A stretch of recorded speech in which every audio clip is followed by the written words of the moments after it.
তোমার ঈশ্বর স্বয়ং প্রভু যিনি, তাকে তুমি ভালোবাসবে তোমার সমস্ত অন্তর দিয়ে। মার্ক রচিত মঙ্গল সমাচার 12 অধ্যায় 28 থেকে 34 পদ।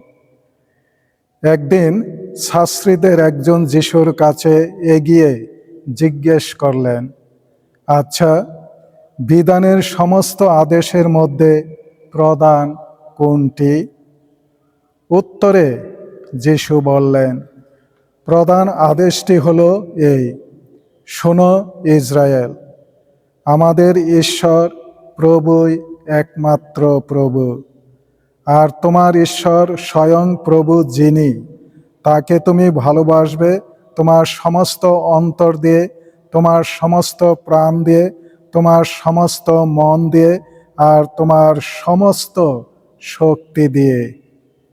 দ্বিতীয় প্রধান আদেশটি হলো এই, তোমার প্রতিবেশীকে তুমি নিজের মতোই ভালোবাসবে। এই দুটির চেয়ে বড় কোনো আদেশই আর নেই। সেই শাস্ত্রী তখন যিশুকে বললেন, ঠিক কথা গুরু, আপনি ঠিকই বলেছেন যে ঈশ্বর অনন্য, তিনি ছাড়া আর কোনো দেবতাই নেই। সমস্ত অন্তর দিয়ে, সমস্ত বুদ্ধি দিয়ে ও সমস্ত শক্তি দিয়ে তাকে ভালোবাসা এবং প্রতিবেশীকে নিজের মতোই ভালোবাসা, সে তো সমস্ত পূর্ণাহুতি ও বলিদানের চেয়ে অনেক ভালো। তার এই মন্তব্য যে কত সুবিবেচিত তা লক্ষ্য করে যিশু তাকে বললেন, আপনি ঐশ্বরাজ্য থেকে আর বেশি দূরে নেই।